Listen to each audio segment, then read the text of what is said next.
Aujourd'hui, on va s'attaquer à quelque chose qu'on croit tous connaître sur le bout des doigts, l'addition. Mais on va voir que derrière cette opération qui nous semble si basique, se cache en réalité une profondeur et une élégance assez incroyables. Alors partons ensemble à la découverte de cet univers qui se cache juste derrière le petit signe plus. On commence fort avec une question qui bouscule un peu tout ce qu'on tient pour acquis. Et si, juste un instant, on imaginait un monde où 2 plus 3, ce n'était pas la même chose que 3 plus 2? Rien que le fait de se poser la question, ça nous force à réaliser que l'addition, ce n'est pas juste du comptage. C'est un système super bien construit qui repose sur des règles vraiment puissantes. Notre voyage commence par la base, par ce qu'on connaît tous, notre intuition. C'est l'addition de tous les jours, celle qu'on utilise sans même y penser pour compter des pommes, des oranges ou pour vérifier la monnaie qu'on nous rend à la boulangerie. L'idée fondamentale, c'est de regrouper des choses qui se ressemblent. Une pomme, à laquelle on ajoute une autre pomme, ça nous donne un total de 2 pommes. C'est tout bête, c'est visuel, et pourtant, c'est vraiment sur cette fondation que tout le reste est construit.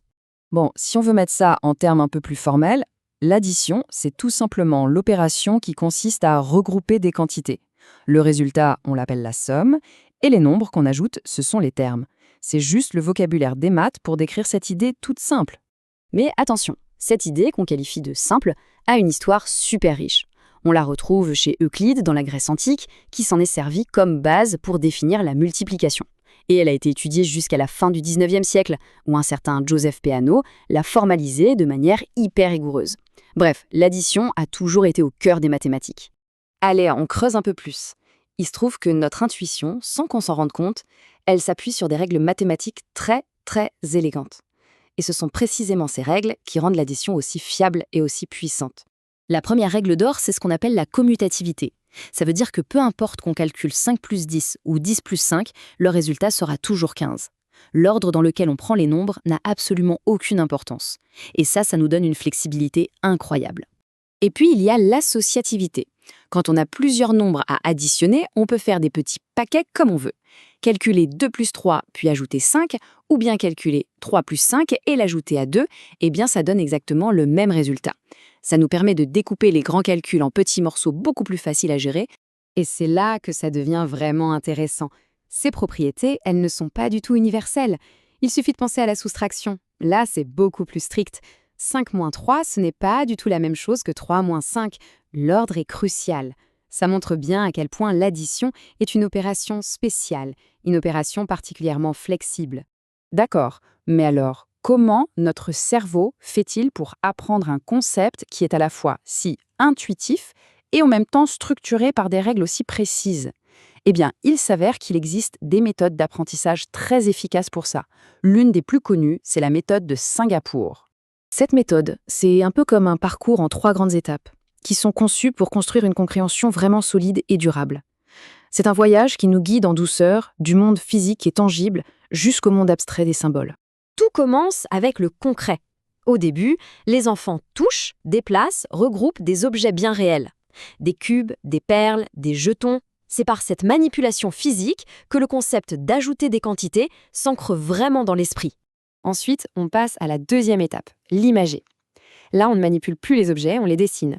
C'est une phase de transition qui est absolument cruciale parce qu'elle construit un pont entre l'expérience physique qu'on vient d'avoir et la représentation symbolique qui va arriver.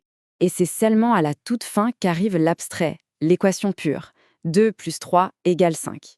À ce stade, ce n'est plus juste une formule apprise par cœur. Non, c'est la conclusion logique d'une expérience concrète et visuelle. La grande leçon, ici, c'est que la compréhension doit toujours venir avant le symbole. Une fois que l'opération est bien maîtrisée, sa vraie puissance se révèle. Elle nous permet de modéliser et de résoudre des problèmes du monde réel. En fait, l'addition, ce n'est pas qu'une histoire de chiffres. C'est un véritable langage pour décrire des situations. Prenons ce petit problème, un classique. Ce n'est pas juste un calcul à faire, c'est une petite histoire. Et l'addition, c'est l'outil qui va nous permettre de découvrir la fin de cette histoire. On va voir que la plupart de ces problèmes se rangent en fait dans quelques schémas assez reconnaissables. Ce qui est fascinant, c'est que la plupart des problèmes d'addition reposent sur quelques types d'histoires bien précises. D'abord, on a la composition. On combine des groupes qui ne bougent pas. Ensuite, la transformation. C'est quand une quantité de départ change, comme dans le cas de Marie. Et enfin, la comparaison. On décrit une quantité par rapport à une autre. Reconnaître ces structures, ça rend la résolution de problèmes beaucoup plus simple. Alors, le dénouement de notre histoire. Marie a maintenant 210 €. L'addition nous a donné la conclusion du récit. 175 plus 35, ça fait 210. Les maths ont transformé une petite narration en une solution claire et nette. C'est simple, mais c'est puissant. Pour finir, on va un peu élargir nos horizons. Parce que le concept d'addition, il ne s'applique pas seulement aux nombres qu'on utilise tous les jours. On le retrouve dans plein d'autres domaines des mathématiques et parfois de manière assez surprenante. En géométrie, par exemple, on additionne des vecteurs. Il faut voir un vecteur un peu comme une flèche qui indique un déplacement avec une direction et une longueur.